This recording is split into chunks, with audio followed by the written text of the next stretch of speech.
Welcome once again to Roundtable. I'm Bob Orr of the Press Club of Southwest Florida.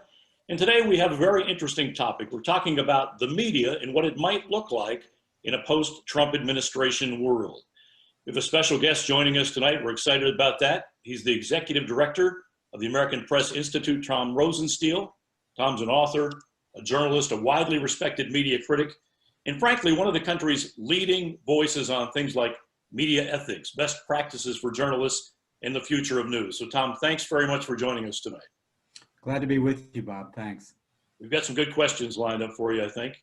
And one of the panelists will be asking those questions. With me is my former colleague and one-time boss, Jay Newman, a former CBS executive. He ran a number of major stations in major markets for CBS across the country. Most recently, Jay was the president and general manager of WJZ-TV in Baltimore. Hey, Jay, it's great to see you again. Thanks for having me on your program tonight, Bob. No problem. And also on the panel is Tom Marquardt, another veteran journalist who spent 40 plus years in the business, 35 of them at least at the Capitol. That is a newspaper in Annapolis, Maryland, where he did just everything, and he capped his career by being publisher of the paper. So Tom, thanks very much for joining the panel, and why don't you lead us away tonight? Thanks, Bob. You know, Tom, I think it would be helpful if we start and frame this conversation with a little historical perspective. Every president has had issues with the media in the past. Even President Obama used the Espionage Act to investigate reporters. Other presidents have had different terms that they've used, enemies of the press. But this particular president has spent 4 years making it personal. He ramped up the rhetoric. So my real question is, did the media get it right in how they responded? Or did they take it personally, and was their response a little bit more aggressive? Yeah, that's a key. That's a critical question because it also frames what happens next.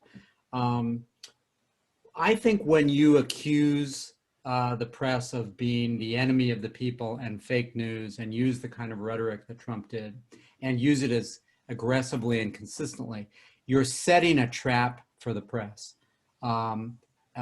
Because if they become more critical, he was able to say, see, I told you, they're fake. You don't believe them. They are my enemy. They're my enemy. They're your enemy. He's saying that to his supporters. Some outlets did take it personally. I think CNN, started in 2015 or 16 or 14, if you go back and you look at CNN's model, they were trying to be the down the middle of the three major cable news channels. They were famous for their large panels that probably had too many people on them. But when he singled them out, they became a network that became addicted in a sense to an audience that was viewing them to be outraged about Trump. And to some extent, that, I think, happened in some of the coverage at the New York Times, in some of the coverage at the Post and other national outlets. And it's a very hard thing to resist. When someone is accusing you of things that you think are terribly unfair, it's hard to keep your cool. The question really becomes, how do you cover someone in a disinterested way who calls you the enemy of the people? The other thing that Trump did, and this goes far beyond, I think, other presidents, is he denigrated facts. And journalists, our definition of truth is fact upon fact upon fact. We just sort of move in a very incremental way from one story and one element to the next. We are not philosophers of truth. We are assemblers of it. And that's an existential challenge to us when he is really operating. I mean, there's the saying that people said early in the Trump administration is the press took him literally, but not seriously. And we have a real problem not taking people literally. And Trump's followers sort of weren't interested in the literalness. They were looking at a truth at a kind of different level, one that we really have trouble coping with. So I think the short answer to a long answer is, yeah, there are clearly moments where we lost our cool, lost our professional discipline, and made it easy for Trump's followers and frankly a lot of Republicans and conservatives to think that the mainstream press, the fact-based press, is unfair. I'll just give you this one statistic. If you look at trust in the media overall, it is about the same as it was before Trump took office. About 40% of people, according to Gallup data, say they have at least a fair amount of trust in the media. But if you look inside those numbers, the percentage of Democrats who trust the media has gone up. It's now 73%. The percentage of independents who trust the media has also gone up from about 32 to 40%. But the percentage of Republicans, self-identified Republicans who say they trust the media has now dropped from about 18 to just 10%. That's the Trump effect. It's amazing. Tom, if I might follow up on that question, I go back to the days of Richard Nixon, a long time ago. But after the press fully exposed Richard Nixon for what he did and he left office, more people were enrolling in journalism schools. There was prizes awarded to the newspaper. There was an overall thank you coming from the public. So he was also on the attack for the media. What happened between, what was it, 1992 and say today? What happened to change the public's view of the press? Well, this is something I've studied a lot and written about a lot. Trust in media began to really decline in the 1980s. About half of the decline in trust happened between 1980 and 1997, before the internet. What happened during those years? Well, the first huge thing was the advent of cable news, which gave people many more choices. Another thing that happened is we deregulated electronic media and got rid of things like the Fairness Doctrine and the Equal Time Rule, which made one-sided media outlets or more partisan media outlets legal. And so things like talk radio, which, you know, every show on one after the other is on one side of an issue or one side of the spectrum, that really would have, you know, been illegal in effect under the old FCC regulations. And so people had more choices. And as you have a fragmenting media landscape, and the smaller outlets are going to market themselves as the antidote or the alternative to the mainstream. So that's what talk radio did. It marketed itself as, you know, don't listen to the liberal media, listen to me, whether I'm Gordon Liddy or Rush Limbaugh or whoever. And then when Fox came in, which was 1996, you know, its kind of winking marketing was fair and balanced. You know, we report, you decide.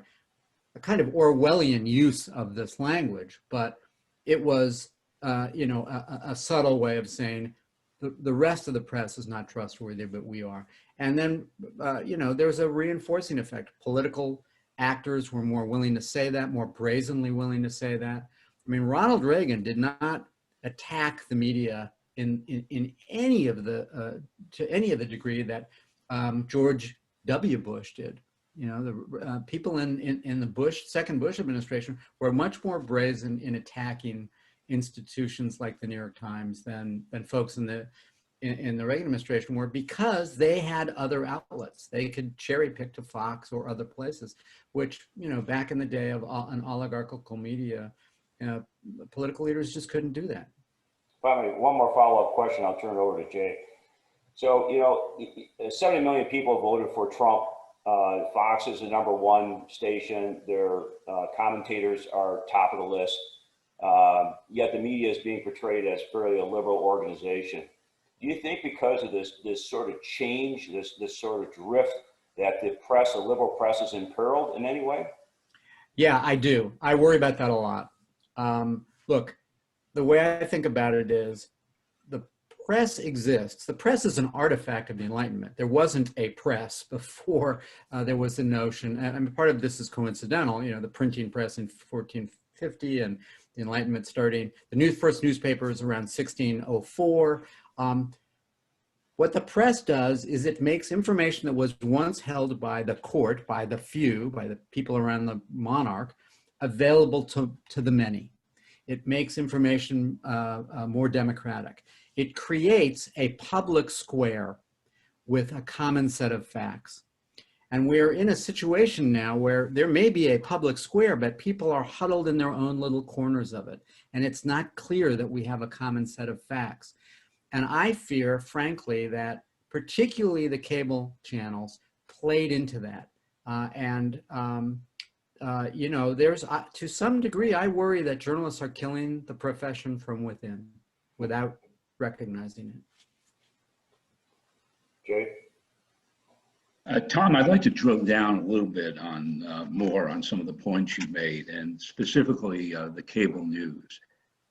Trump has been good for cable news. You know, while Fox was doing well before Trump, CNN and particularly MSNBC were often dead in the water compared to Fox. Both of them have picked up, and both of them, CNN and MSNBC, as you know, have branded themselves as the anti-Trump, and Fox obviously is the pro-Trump.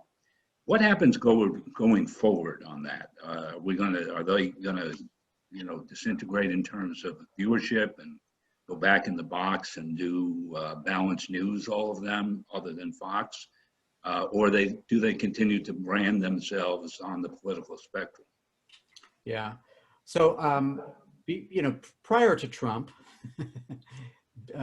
BT, MSNBC was already pretty close to the analog to Fox. And that happened during the Gulf War when one of their anchors decided to kind of have a network moment and in effect say, I'm madder than hell, I'm not going to take it anymore. And that worked for them. So they drifted because it was good for ratings in the early 2000s to a much more partisan model. You know, their big star, Rachel Maddow, came from, you know, the America, the liberal talk radio channel. The name of it escapes me all of a sudden.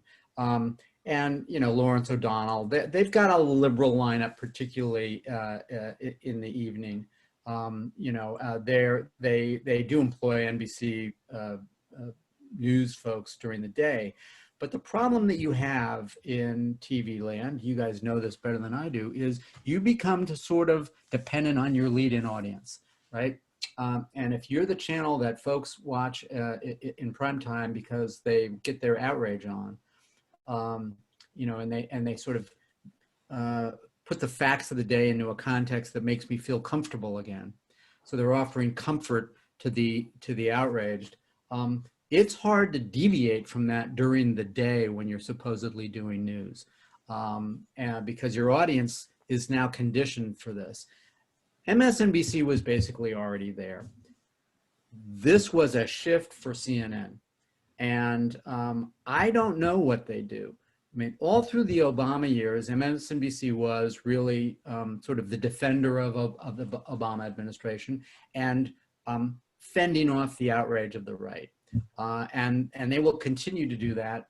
And my guess is that their ratings will slip a bit because, you know, there's worry if you're a Democrat about, will Biden do okay? Will he get things done? Will we heal the country?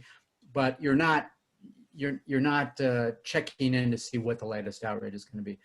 For CNN, I think this is a great challenge. They weren't doing that well before Trump. Their highest rated show was Anthony Bourdain, which was a cooking show. And, you know, it's just not entirely clear that cable news is actually news. I think that's an excellent point.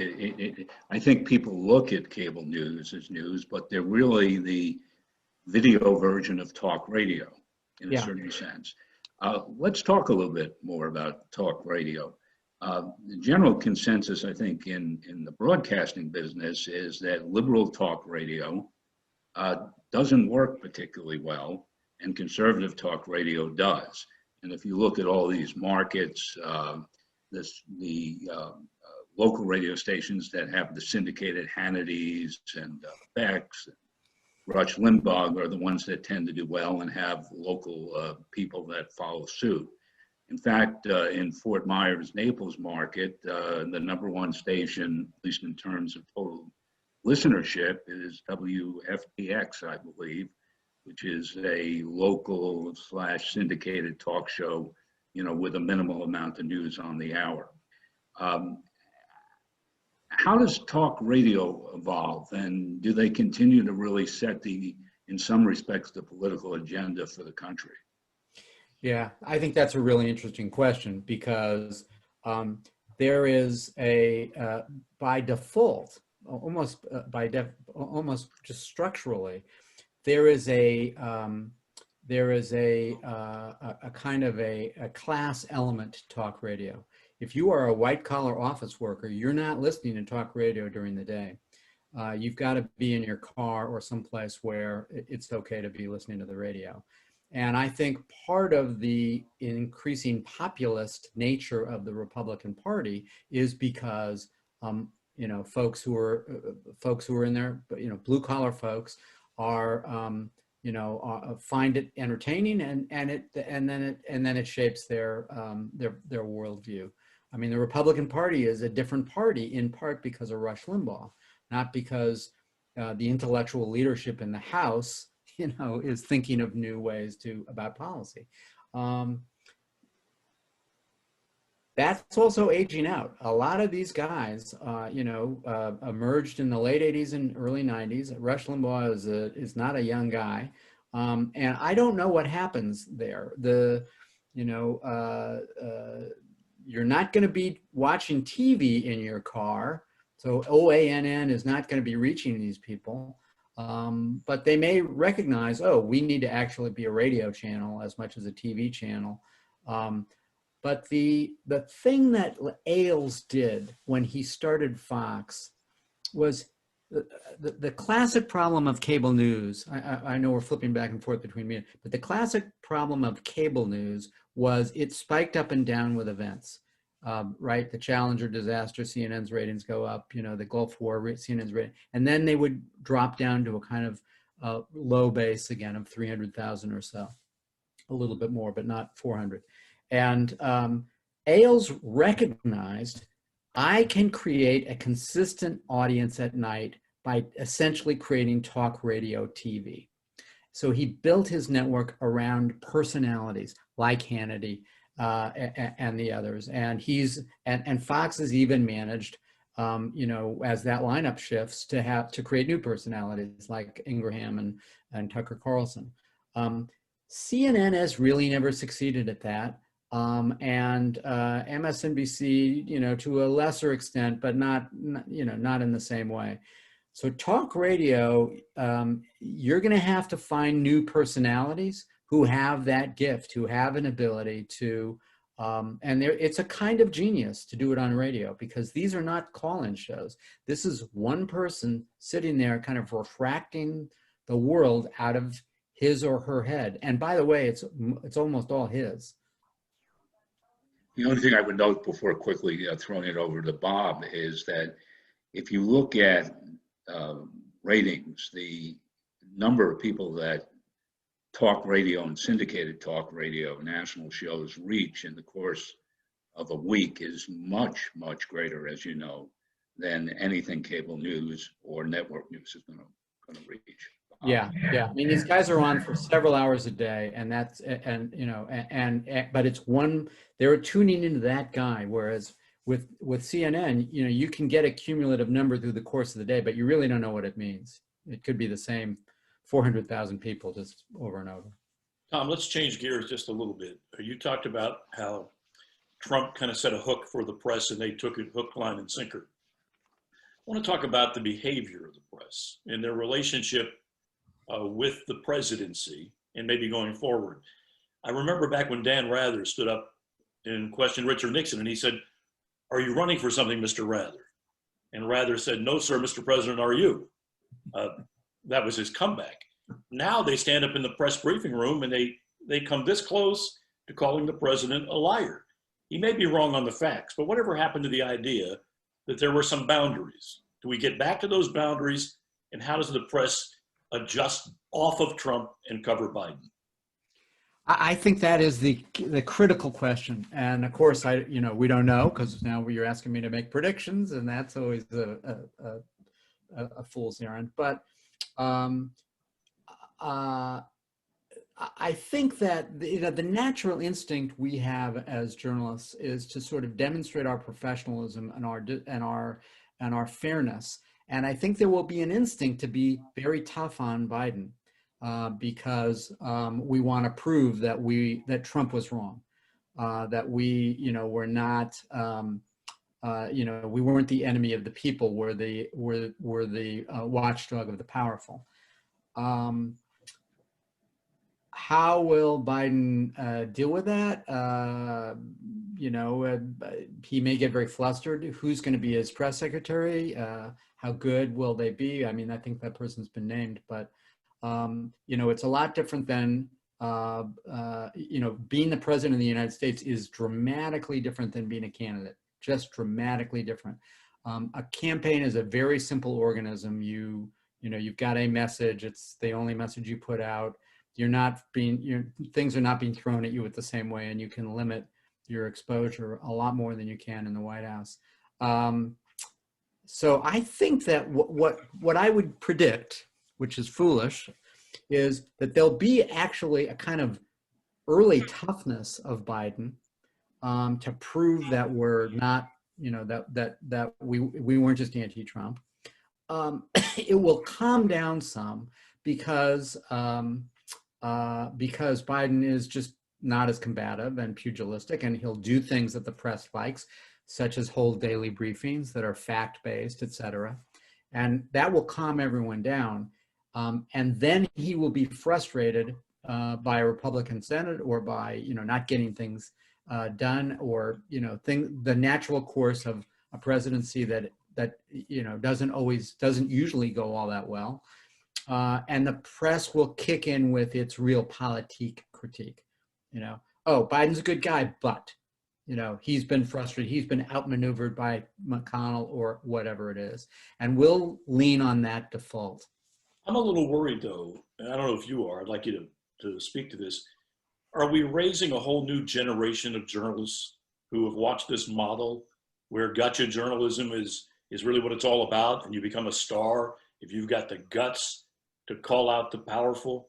And how does that square with trying to regain credibility among the press corps? Yeah, well, I think we are raising a new generation of journalists who think that. And there's a couple of reasons for that. I think it's a great question. One reason is that in a very crowded media marketplace, it's hard to get attention for your outlet.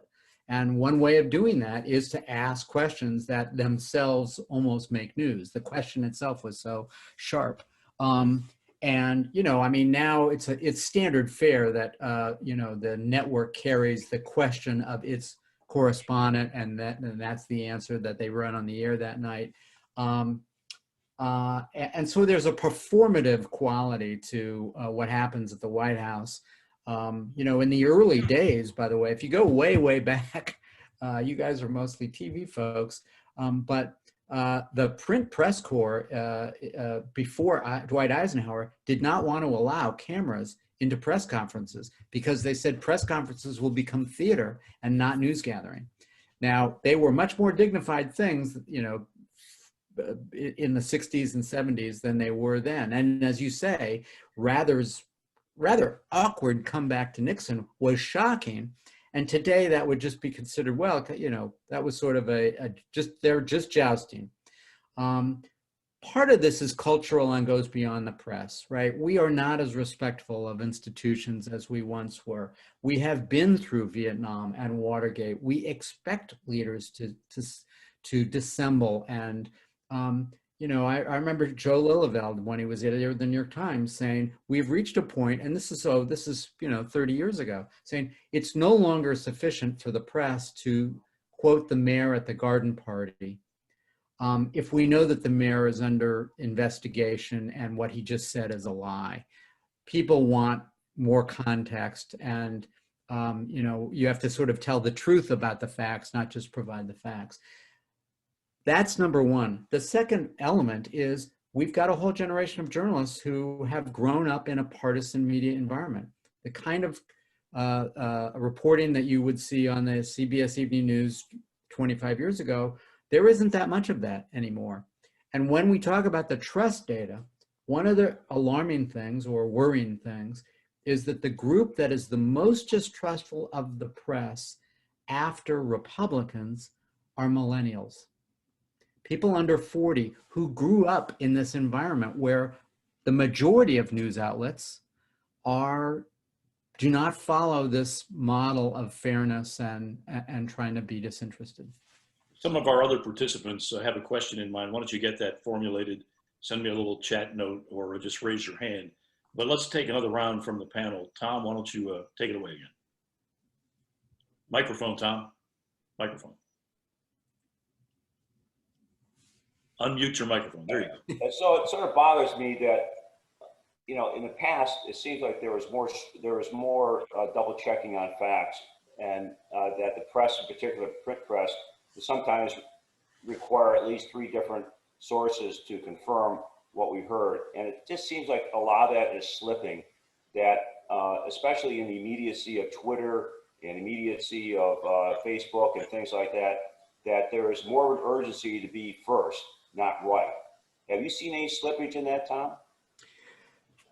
Yeah, I would say there's kind of I see two countervailing kind of vectors here. One is that the internet, you know, encourages speed, right? And speed is the enemy of accuracy. The more time you have to work on a story, the better, you know, the more accurate it's going to be.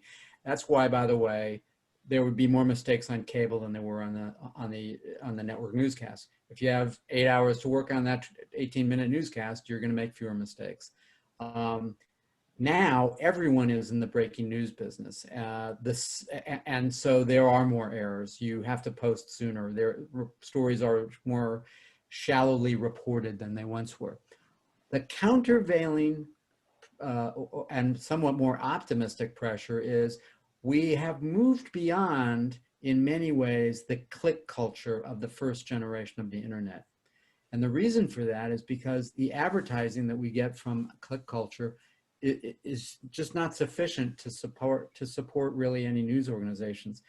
And so people are going to a subscription, a membership, or a contributor model, a consumer revenue model, not an advertising model, or a charitable foundation model and not an advertising model. And what drives that kind of engagement and makes people subscribe or want to contribute is we are learning more every day, but it is deeper engagement, better stories, stories that build loyalty and not get the kind of quick dopamine attention. Going viral with a story is a lot less valuable today and considered to be less valuable in the media world than it was 10 years ago. Because there's, Facebook and Google control basically 70% of, or about 65% of advertising online. It's just not enough money to drive much for anybody else. So, we have data that, we have an app that we built at the American Press Institute, and when we first started using it, news organizations use our app and they try and understand their analytics in a more journalistic way. And we discovered very quickly, wow, longer stories really help you, particularly with subscribers. And we had companies like McClatchy who said, really? Our company has told us not to write any long stories. And we said, well, that's just not true. If you measure it beyond clicks, if you measure it in other ways besides clicks, you will see that the high value stuff that journalists like to do is actually the stuff that will build loyalty and drive people down what they call the funnel to subscription. So yeah, we have this sense competitively, we want to be first, we want to get a scoop, but it actually isn't all that helpful to the bottom line. Now, we don't really know what the bottom line is going to be in 5 years, but right now it's not. It's much more of an internal problem for journalists to want to be first than it is something that really drives the business. Thank you. You brought up, touched on, I think, an important point about the revenue model. You know, the traditional revenue model was advertising. And whether it was your local paper with a, $20,000 or $25,000 full page ad for the local car dealer, or an $18,000 Sunday football ad or more, that money was there. It's not there anymore. I mean, the model is broken, and unfortunately, the subscription model is open primarily to large national media outlets. So you've got this kind of endless game of, less advertising, less qualified reporters, no editorial control, da da da da da. What's the answer on this? I mean, it's particularly hurting, at least in the broadcast and print area, local media. I mean, Yeah. It's just not what it was even a decade ago. Oh, I mean, yeah, and I was at an earlier event today where someone was walking through the data. Most of the job losses in media have occurred at newspapers over the last 10 years. There are now more people employed, according to the Bureau of Labor Statistics, in television than there are in newspapers, and that was never before the case. This is the question that everybody in my role is trying to figure out. What is this mix? It's probably, sort of the best thinking is that it's probably about 65% subscription if you can get there. Then a mix of some advertising. You might have a Sunday print product, and you're doing events, you're doing sponsorships, and a variety of other things. But to make that model work, a newspaper has to get rid of print. It has to, because about 50% of the cost of a newspaper is tied up in printing and delivering, trucking and printing and paper and all this stuff. So you can't get to a sustainable model with shrinking revenue unless you get rid of print, which means you've got to get your older readers to register online and be willing to give up print, or you're going to actually kind of work against yourself for a little while, 2 or 3 years. And you also are going to have to increase, as I said, what they call the top of the funnel. You're going to have to attract more younger people, more people of color, and more conservative readers to these publications. Now, as far as TV is concerned, the TV industry is about 5 years away, or maybe less, of where newspapers were 10 years ago. Because when the cable cord gets cut, local TV and local broadcasters don't know what their connection is going to be to the public. And the data here with millennials is terrifying. Basically, people under 40 have very little relationship to local television news, to local broadcasting at all. Tom, some of our other members would like to fire a question at you if you've got a few more minutes. Marquita, Curtis Haynes, go ahead. If you've got a question, remember to unmute your microphone. Marquita, are you there? Okay, we'll come back. So sorry. Yes, I'm here. So sorry. Okay, Can you hear me? Yeah. Okay. Yeah, I was wondering, all the, statistics show that more people are getting their news from social media, especially the young folk. Eventually, what is that going to happen to all the traditional outlets?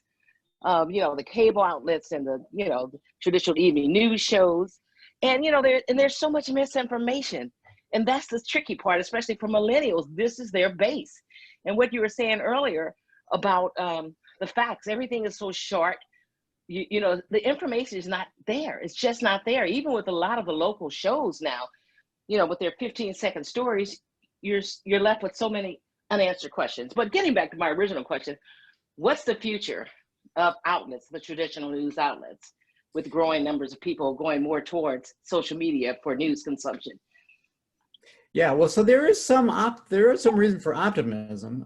Once again, the question is, can this be done locally? But the New York Times has got a significantly bigger audience than it had 10 years ago.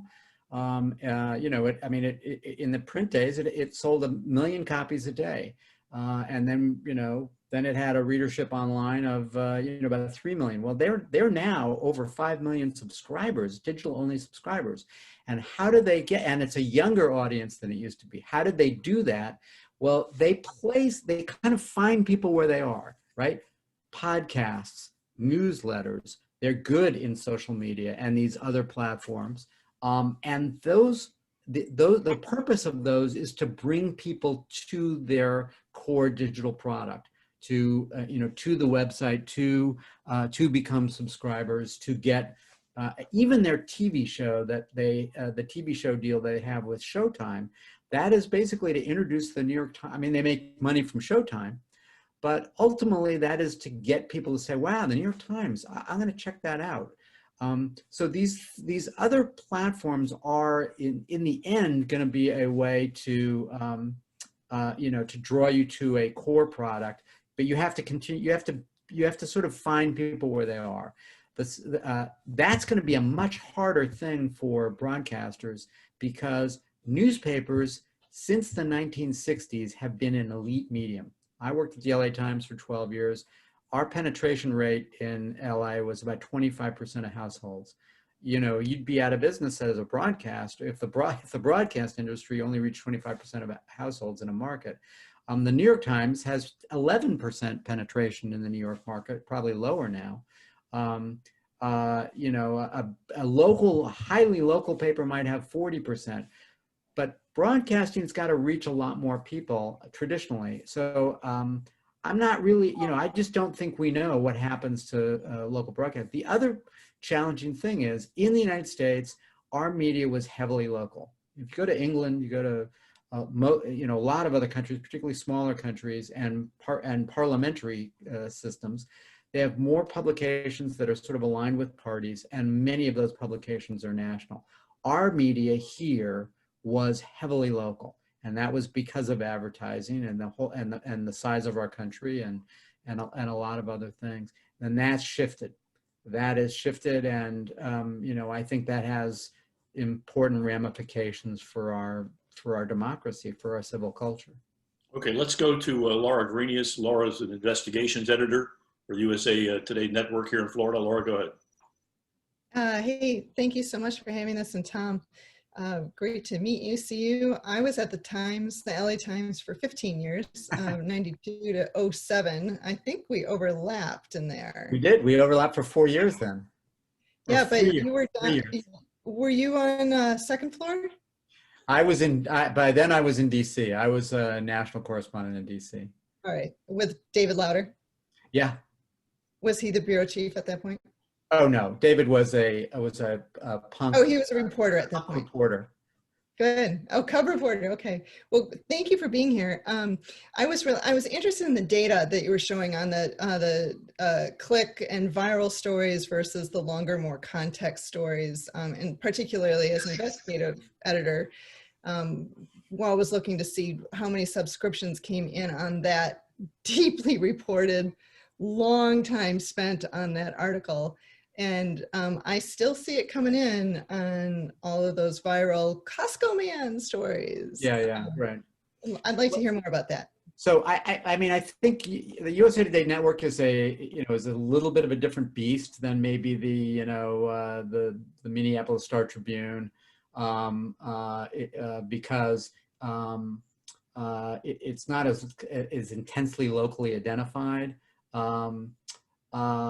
But for those who are not in the newspaper business, there's a thing that we look at now in newspapers called the correlation to subscription, which is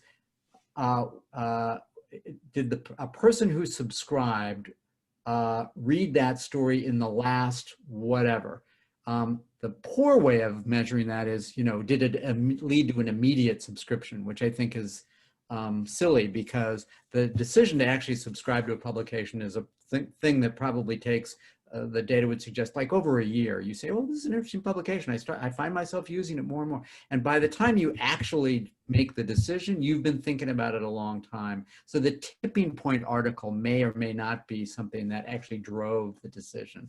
But I think if you look within a month times period or something like that, you can begin over time with enough stories to see, does this stuff drive subscription? Another measure, Laura, is, does it increase loyalty? So do people who read more of those stories begin to come back more often? Do they begin to come back, several times a month, which is the time increment that we measure that? One tricky thing here is there's a term that people use in online called unique visitor. And a unique visitor is not a person, it's a device. This is a unique visitor, and then this computer is another unique visitor, and my iPad, which somewhere around here, is a third unique visitor. And if I clean my cookies, then I become a unique visitor all over again on those devices. The way to really measure behavior is to get somebody's email, so then they can become a person, because you're actually registering their email behavior. And so it's tricky to find out what's actually driving these subscriptions, right? You've got to get somebody's email. You've got to start measuring it properly. You've got to have the right time frame for correlation to subscription. But we'll get there. I mean, the Wall Street Journal is doing a thing now where they have an algorithm that looks at words and that might be embedded in the story that they're not even aware of, and looking at the correlation of words to subscription. And the Washington Post is looking at something, or it's the New York Times, I'm sorry, is looking at something that categorizes stories by the emotional components in the story to see what emotional components correlate to subscription. So this is subtle data science that is still emerging. And that's one reason why we don't know what the model is going to be entirely. Since we're talking a little bit about the business side here of the industry, Mark Young had a question about the consolidation that we see going on in local broadcast news. Mark, what's your question? My question is, with Tegna and Sinclair and companies like that taking over all the newspapers and TVs and making one big conglomerate, and then laying off the senior people because they collected more money. They want their $5 billion back, and they want it now. Yeah. So the future of the industry? Yeah. I mean, the problem, I think, with consolidation, it's sort of the McKinsey answer to everything, right? Because if we have large enough consolidation, there are economies of scale, and it's the way an accountant would imagine how you can take an existing business model and make it more efficient. Sort of late 20th century industrial models was always built on efficiency. How can we do what we're doing now for less, and economies of scale are the most obvious answer. But we're in a mode here where the news business has to move away from efficiency and start creating new products that attracts new audiences. So that's much more of an entrepreneurial model, a new product model, inventing new platforms. The New York Times, as I said, has been ahead of the game on this. They have a big, thriving podcast business and a variety of other businesses.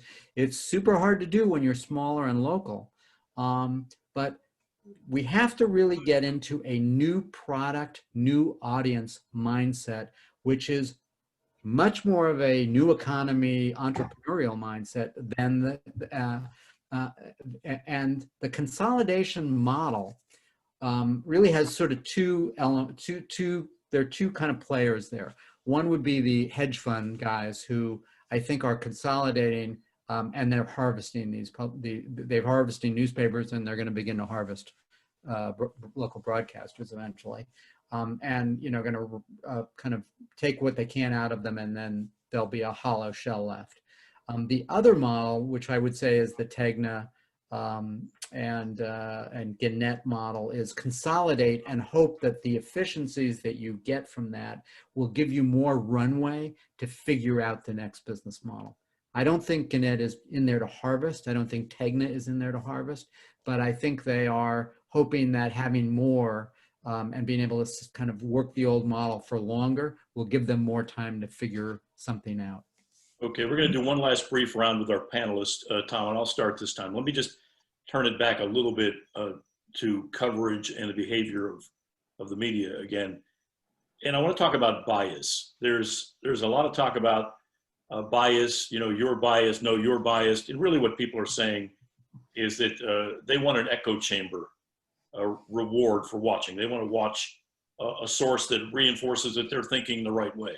Yeah. This is a pretty tough hill for the media to climb. So how do we combat the public perception that everybody's biased, yet give people something that would be viewed as credible? How do we get back on the high ground there?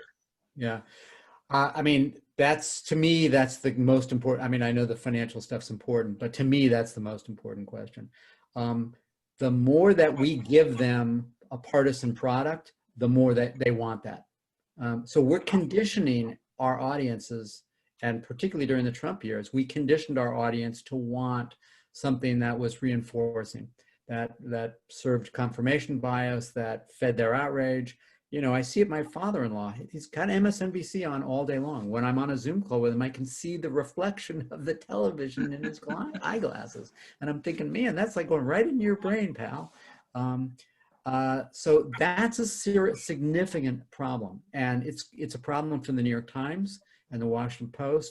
It's especially a problem for publications like the Dallas Morning News, you know, which exist in a much more conservative community than Manhattan. And, you know, they have a very tenuous relationship with a lot of the people in their market. This is true, you know, for papers throughout the South and, you know, in the Midwest. And the other dynamic to this, Bob, is that what you do at your outlet is not the only thing that influences how people see you. When I was at Pew, I spent 16 years running the media research at Pew and at the Pew Research Center. And we would ask people, you know, about trust in media. Then we started asking them a question about, when you think of the media, what do you think of? And the answer that we got back was usually some national outlet, often really cable. So we began, and I've done this at API, we've begun asking questions of a split sample where we ask some people about trust in media, and then we ask other people about trust in the media they use most often. And the numbers basically double, they get twice as good if you talk about the media that people use most often. But that's not the media that they have in their imagination when you say the media. Tom Marquardt, you got a last question for us? Thanks, Bob. You know, I think there's a lot of internal struggle going on at publications. Sometimes it seems to reach public level. I mean, what happened in the New York Times newsroom and the Wall Street Journal, some of the magazines. I mean, it's clearly that there is sort of this analysis going on in newsrooms. And it sort of makes me wonder, I mean, as an editor before and also as a reporter, you want to give your reporters a lot of license to do things, but you also want to rein them in when it's necessary. And I'm really wondering if some of that struggle isn't attempting to reflect their community. If some of the editors or the publishers are saying, you know, we're in Dallas, we're a conservative community, I think our voice should be a little bit more conservative. Do you sense that's going on?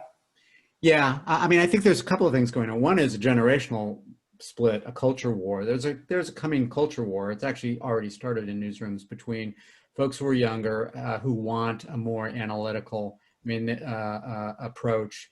There's a whole debate going on over whether we should replace the word objectivity with the term moral clarity, which I think, you know, I'm on the side of saying, well, why the poor boys think they have moral clarity. That's not a very helpful term. There's a generational culture war that's looming or has already begun.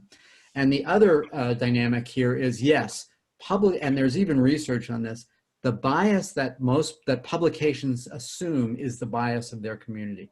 So the Tulsa Oklahoman is a lot more of a conservative newspaper in every regard, even in its news reporting, because it's a conservative community. So the people they're talking to, their sources, the terminology that's used, everything that they're reflecting culturally is different than the San Francisco Chronicle, you know, my hometown newspaper, you know, where, you know, I mean, a hardcore Republican in California, and there aren't many left, you know, would be a you know, a socialist Democrat in Tulsa.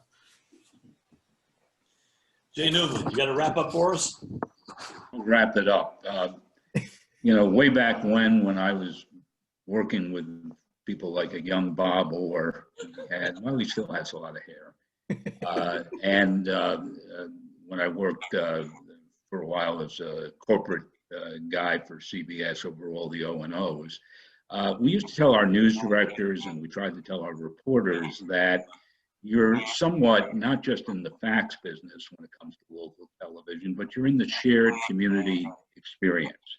And that particularly on television, where you can combine the written word with verbal and pictures and sound, and if you could bring that all together for the viewer, then you really would have succeeded. And some of our best outlets and some of ABC's best outlets and Group W at the time did that, and they were rewarded handsomely with viewership.